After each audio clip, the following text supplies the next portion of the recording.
মুসলমান ভাইয়েরা আমার লক্ষ্য করুন, আল্লাহ তাআলা জানিয়ে দিচ্ছে বান্দার শোনো, ইন্না বাতশা রাব্বিকা লাশাদীদ, নিশ্চয় আমি আল্লাহ তাআলা আমার পাকড়াও বড় কঠিন। আমি আল্লাহ তাআলা ধরি না ধরলে ছাড়ি না, ছাড়ে দেই কিন্তু ছেড়ে দেই না। পৃথিবীতে যারা আমি আল্লাহর বিরুদ্ধাচরণ করেছে, আমার নবীদের বিরুদ্ধাচরণ করেছে, যারা নবীদের উম্মতের উপরে যারা বিরুদ্ধাচরণ করেছে, ওই সমস্ত মানুষগুলোকে আমি আল্লাহ তাআলা ধ্বংস করে দিয়েছি। নমরুদ আমি আল্লাহ তাআলার বিরুদ্ধাচরণ করেছিল,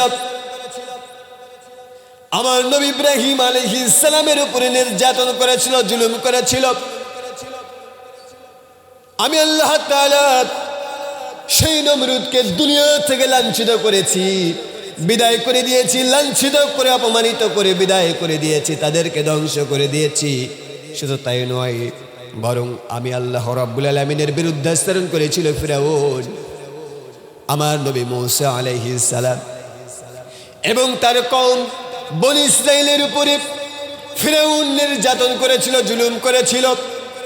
আমি আল্লাহ তাআলা ওই ফিরআউনকে দুনিয়া থেকে লাঞ্ছিত করে অপমানিত করে দুনিয়া থেকে বিদায় করে দিয়েছি।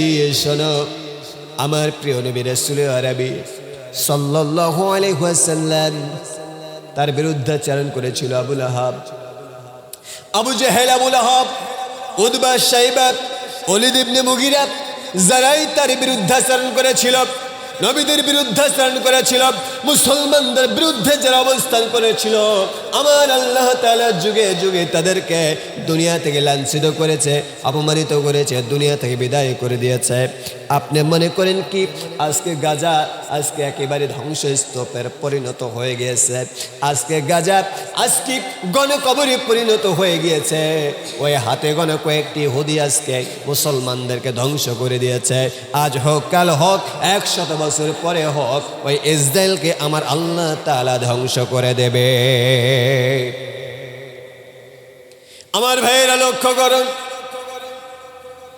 কারণ হলো একটাই, যারা মুসলমানদের উপরে নির্যাতন করবে, জুলুম করবে, মুসলমানদেরকে দুনিয়া থেকে বিদায় করে দেওয়ার জন্য চক্রান্ত করবে, ষড়যন্ত্র করবে, ওই জাতিগুলোকে, ওই মানুষগুলোকে আল্লাহ তাআলা যুগে যুগে ধ্বংস করেছেন, আগামীতেও করবে। আমার ভাইয়েরা, ফিলিস্তিন ধ্বংস করা হচ্ছে, এটা নতুন কোনো ইতিহাস নয়। আমি সামনের দিকে যাব, তবে ফিলিস্তিনের কয়েকটা কথা আমি আস্তে করে আপনাদের সামনে উপস্থাপন করি। মুসলমান হয়ে আপনার আমার দায়িত্ব এবং কর্তব্য কি ছিল? ফিলিস্তিনের ময়দানে 1 নয় 2 নয়, মুসলমান ভাইয়েরা আমার লক্ষ্য করুন, 40,000 শিশুকে তারা এতিম বানিয়েছে, যাদের বাবা নাই, যাদের মা নাই, দাদা নাই, দাদি নাই, আত্মীয় স্বজন কেউ নাই, এমন শিশুর সংখ্যা হচ্ছে 40,000। 40,000 শিশুকে এতিম বানিয়ে দিল। আপনি আমি কিছুদিন আগে ঈদের নামাজ আদায় করেছি খোলা ময়দানে, ঈদগাহের ময়দানে জামাতের সঙ্গে ঈদের নামাজ আদায় করেছি। যারা পত্রিকা দেখেছেন, যারা অনলাইন, যারা ফেসবুক, ইউটিউব যারা চালান, তারা বুঝবেন আমার ভাইয়েরা, একটা নিউজ এসেছে, ঈদের দিন কলিজার টুকরা সন্তানগুলো, ওই গাজার মানুষগুলো, মুসলমানগুলো যখন ধ্বংসস্তূপের উপরে দাঁড়ায় ঈদের নামাজ আদায় করার জন্য চেষ্টা করেছে, সেই ঈদের দিন পর্যন্ত ইসরায়েল তাদেরকে ছাড় দেয় নাই, বরং ঈদের দিনে তাদের উপরে বম্বিং করে শত শত মুসলমানদেরকে ধ্বংস করে দিয়েছে। এত নির্যাতন করেছে, জুলুম করেছে। মুসলমান ভাইয়েরা আমার লক্ষ্য করুন, শুধু এতটুকু নয়, তাদের ইমানটা কত বড় মজবুত, চাইলে যদি ইসরায়েলের কাছে যদি আত্মসমর্পণ করত, আল্লাহর কসম করে বলি ইসরায়েল তাদের উপরে জুলুম করত না, নির্যাতন করত না, তাদেরকে নিরাপত্তা দান করত, অর্থ সম্পদ দান করত, সকল সহযোগিতা তারা দান করত। কিন্তু তারা এত মজবুত ইমানের মালিক, এত মজবুত তাদের ইমান, হাজার হাজার মানুষগুলো ধ্বংস হয়ে যাচ্ছে, হাজার হাজার শিশুগুলো এতিম হয়ে যাচ্ছে, তারপরেও তারা কখনো বাতিলের কাছে মাথা নত করে নাই। গাজায় একজন মুসলমান কিছু মিষ্টি কিনেছে, মিষ্টি কিনে গাজার মুসলমানদের মধ্যে বিতরণ শুরু করে দিয়েছে, মুখের মধ্যে হাসি, অন্যান্য মুসলমানগুলো জানিয়ে দিচ্ছে শোনো আমরা যে বিপর্যয়ের মধ্যে আছি, এত বড় ক্ষতি হয়ে যাচ্ছে আমাদের, দিনের পর দিন মাসের পর মাস আমরা ক্ষতিগ্রস্ত হয়ে যাচ্ছি, আমাদের হত্যা করা হচ্ছে, শহীদ করা হচ্ছে, আমাদের উপরে বম্বিং করে সমস্ত কিছুকে ধ্বংস করা হচ্ছে, তারপরেও তুমি কেন মিষ্টি কিনে বিতরণ করো? মুখের মধ্যে তোমার হাসি, কারণটা বুঝলাম না। লোকটি ডাক দিয়ে বলেছিল গাজার মুসলমান শোনো, আমার 1 নয় 2 নয় 11 জন সন্তান আমার মাতৃভূমি এই গাজাকে রক্ষা করার জন্য, আল্লাহর ঘর বাইতুল আকসাকে রক্ষা করার জন্য আমার 11 জন সন্তান এই গাজার মাটিতে শহীদ হয়ে গিয়েছে, শহীদ হয়েছে, নিজের জীবনটা দিয়ে দিয়েছে। আমি এই জন্য মিষ্টি বিতরণ করি, কারণ হলো আমার আল্লাহ রাব্বুল আলামিনের সামনে যেদিন আমি দাঁড়াবো সেই দিন আমি 11 জন শহীদের পিতা হিসেবে দাঁড়িয়ে যাব। জোরে বলেন সুবহানাল্লাহ। এই আনন্দে আমি মিষ্টি বিতরণ করি, জোরে বলেন সুবহানাল্লাহ সুবহানাল্লাহ। আপনি কি জবাব দেবেন? এই গাজাবাসী যদি আপনার উপরে আঙ্গুল উঠায়, কিয়ামতের কঠিন মুসিবতের সময় যদি আপনার বিরুদ্ধে মামলা দিয়ে দেয়, এই বিশ্বের 200 কোটি মুসলমানদের উপরে যদি মামলা দিয়ে দেয়, কি জবাব দেবেন আপনার সেই দিন? আমার ভাইরা, আজকে মুসলমান ধ্বংস হচ্ছে, কারণ কি জানেন? আর কারণ হচ্ছে আজকে ইরাক কথা বললে ইরান কথা বলে না, আজকে ইরান কথা বললে মিশর কথা বলে না, আজকে মিশর কথা বললে আজকে আমার সৌদি আরব কথা বলে না। আমার ভাইরা, এই মুসলমানদের মুনাফিকের কারণে আজকে ফিলিস্তিনের এই অবস্থা, করুণ অবস্থা হচ্ছে, একেবারে ধ্বংস হয়ে গেল। মনে করবেন না এটা সারা জীবনের জন্য নয়। উহুদের ময়দানে মুসলমানরা সাময়িক ক্ষতিগ্রস্ত হয়েছিল, সাময়িক, কিন্তু পরবর্তীতে বিজয় লাভ করেছে। আল্লাহর কসম করে বলি আজকে ফিলিস্তিনের যে অবস্থা হচ্ছে, আজকে গাজাবাসীর যে অবস্থা হচ্ছে, এটা ক্ষণিকের জন্য তারা ক্ষতিগ্রস্ত হয়েছে। আজ হোক, কাল হোক, আর 100 বছর পরে হোক, গাজা আবার ফিরে আসবে, গাজায় আবার তাদের ধ্বংসস্তূপ আর ধ্বংসস্তূপ থাকবে না, আগের চাইতে আরো বেশি সুন্দর করে আল্লাহ সুবহানাহু ওয়া তাআলা গাজা শহরটাকে, ফিলিস্তিনটাকে পুনর্গঠিত করবে ইনশাআল্লাহ। জোরে বলেন আমিন। আমার ভাই, মুসলমান ভাইয়ের আমার লক্ষ্য করুন, এই জন্য আমি বলি আপনাদেরকে শুনুন, আপনি তো অর্থ দিয়া ফিলিস্তিনবাসীকে সহযোগিতা করতে পারলেন না, আপনি অস্ত্র দিয়ে পারেন নাই, আপনি সেনা দিয়ে পারলেন না, কোনো কিছু দিয়ে আপনি তাদের সহযোগিতা করলেন না। কিয়ামতের কঠিন মুসিবতের সময় তারা যদি আল্লাহ রাব্বুল আলামিনের কাছে অভিযোগ করে, কি জবাব দেবেন? এই জন্য আমি আপনাদেরকে একটি কথা বলি, নমরুদ যখন ইব্রাহিম আলাইহিস সালামকে আগুনের মধ্যে নিক্ষেপ করলেন, বিশাল অগ্নিকুণ্ড জ্বালিয়ে আল্লাহর নবী জাতির পিতা ইব্রাহিম আলাইহিস সালামকে যখন নিক্ষেপ করা হলো, আমার ভাইয়েরা সবাই তার বিপক্ষে অবস্থান নিয়েছে। ইব্রাহিম আলাইহিস সালাম শুধু একা। আমার ভাইয়েরা, একটি ব্যাঙ, তাফসীর থেকে কথা বলছি, একটি ব্যাঙ শুধুমাত্র চেষ্টা করেছিল আস্তে আস্তে ওই আগুনের কাছে গিয়া, আগুন প্রচন্ড আগুন, কাছে তো ভিড়া যায় না, দূরে থেকে চেষ্টা করেছে কয়েক ফোঁটা প্রস্রাব করে আগুনটাকে নিভিয়ে দেওয়ার জন্য। আল্লাহ তাআলা যদিও জানেন, ডাক দিয়ে বললেন, ব্যাঙ শোনো, তুমি মাত্র কয়েক ফোঁটা প্রস্রাব করেছ, কারণটা কি আমি জানতে চাই। নমরুদ এত বিশাল আগুন জ্বালিয়েছে, অগ্নিকুণ্ড জ্বালিয়েছে, তুমি সামান্যতম কয়েক ফোঁটা প্রস্রাব করেছ, তার কারণটা কি? ব্যাঙ সেই দিন উত্তর দিয়েছিল, আল্লাহ তাআলা আমি জানি আমার কয়েক ফোঁটা প্রস্রাবে ওই নমরুদের অগ্নিকুণ্ড কখনো নেভানো যাবে না, এটা আমি জানি। কিন্তু আল্লাহ রাব্বুল আলামিন কিয়ামতের কঠিন মুসিবতের সময় যখন সমস্ত মাখলুক তোমার সামনে উপস্থিত হয়ে যাবে, তোমার সামনে দাঁড়িয়ে যাবে, তুমি যদি সেই দিন আমাকে জিজ্ঞাসা করো, আল্লাহ রাব্বুল আলামিন তুমি যদি সেই দিন আমাকে জিজ্ঞাসা করো, নমরুদ আমার নবী আমার খলিলুল্লাহ ইব্রাহিম আলাইহিস সালামকে আগুনে নিক্ষেপ করে দুনিয়া থেকে বিদায় করার জন্য ষড়যন্ত্র করেছিল, চক্রান্ত করেছিল, তুমি তার জন্য কি করেছ? আমি সেই দিন আপনাকে জানিয়ে দেব আমি কিছুই করতে পারি নাই। অন্তত পক্ষে আমি কয়েক ফোঁটা প্রস্রাব করে আগুনটা নেভানোর জন্য চেষ্টা করেছিলাম। আমি জানি যদিও আমার কয়েক ফোঁটা প্রস্রাবে নমরুদের আগুন নেবে না, তারপরেও আমি আপনাকে বুঝাতে চেষ্টা করেছি আমি ইব্রাহিম আলাইহিস সালামের পক্ষে ছিলাম আর আপনি আল্লাহর পক্ষে ছিলাম। দৃষ্টান্ত বুঝতে পেরেছে? আল্লাহ তাআলা জানে ব্যাঙের প্রস্রাবে নমরুদের আগুন নেবে না। ব্যাঙ নিজেও জানে আমার মাত্র সামান্যতম কয়েক ফোঁটা প্রস্রাবে নমরুদের আগুন নিভানো সম্ভব নয়, সেখান থেকে ইব্রাহিম আলাইহিস সালামকে বাঁচানো সম্ভব নয়। তারপরেও তিনি প্রস্তাব করে দিয়েছিলেন। কারণটা কি?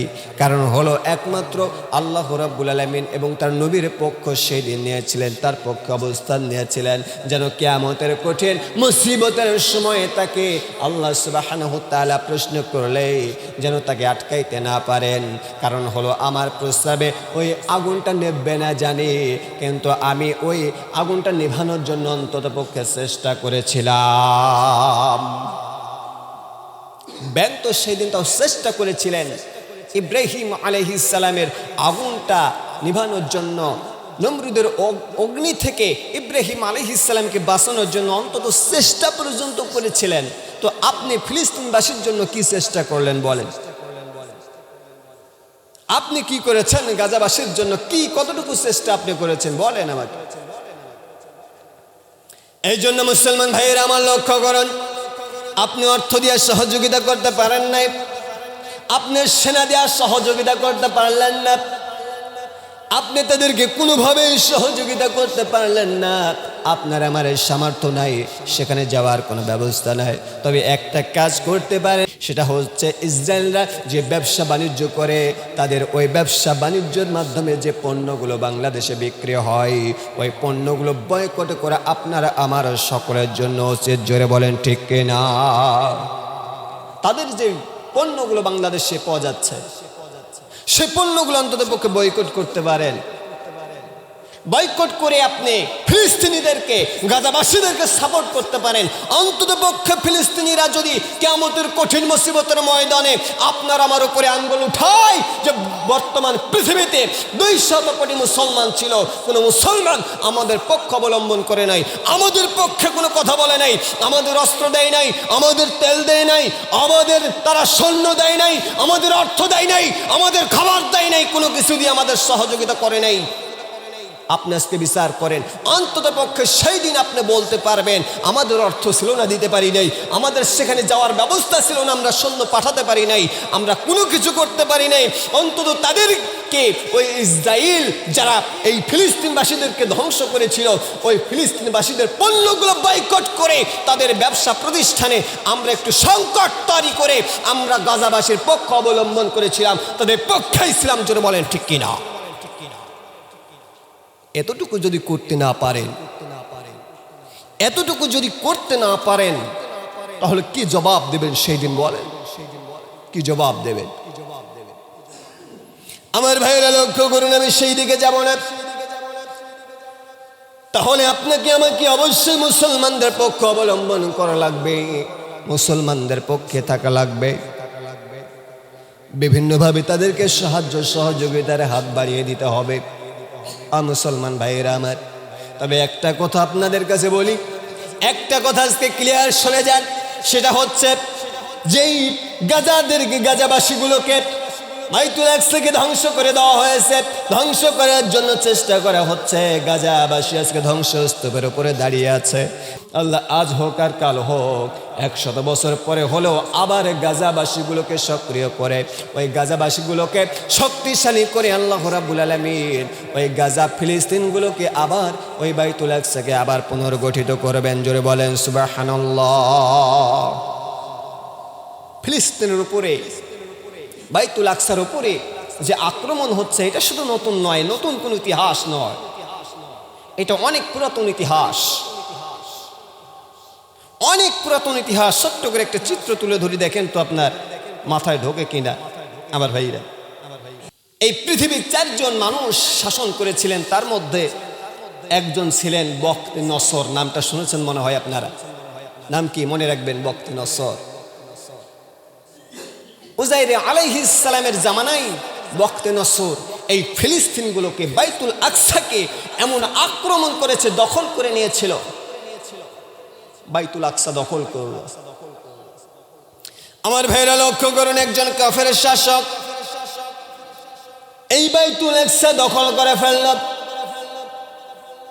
আল্লাহ তাআলা উজাইর আলাইহিস সালামকে জানিয়ে দিলেন, উজাইর শোনো, তুমি একটু বাইতুল আকসা পরিভ্রমণ করে দেখো তার কি অবস্থা।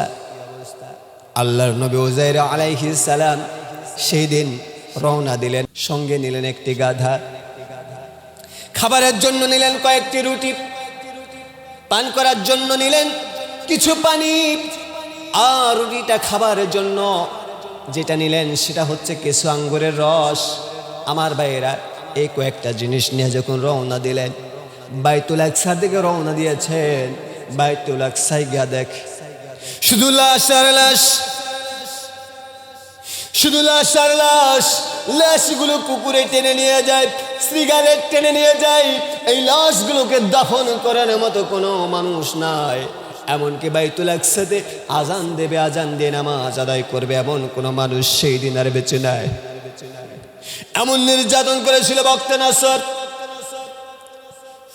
সেই দিন বাইতুল আকসা ধ্বংস করে দিয়েছিল।